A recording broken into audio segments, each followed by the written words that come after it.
Hi guys, welcome back to my channel. In this video I'm going to share with you how to make a date paste.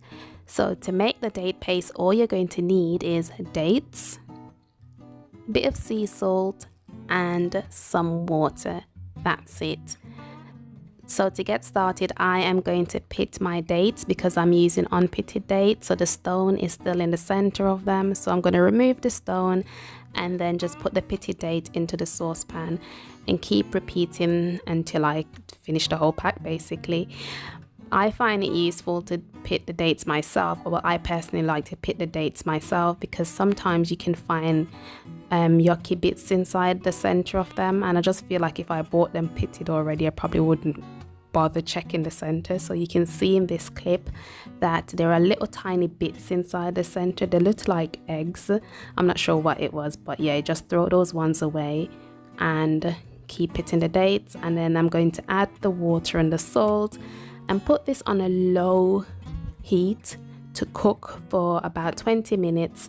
And then once it's nice and soft, I'm going to allow it to cool down and then blend it into a paste. So this is what your dates should look like after 20 minutes. They're nice and soft and you will have like a little bit of a syrupy mix in the bottom of the pot. Just pour that all into the food processor and allow it to just get nice and smooth.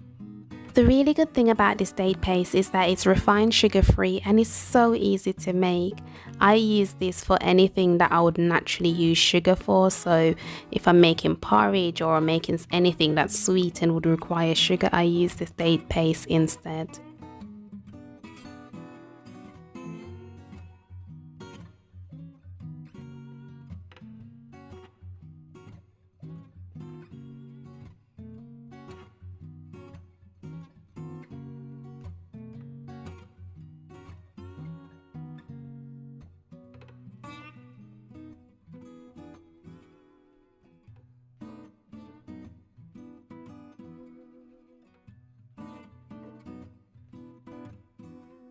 This is a consistency of the date paste. As you saw in the clip earlier, I added a little bit of water to make it a little bit more loose. So if you want a thick paste, you wouldn't add the water. If you want it to be more loose, you'd add a little bit more water.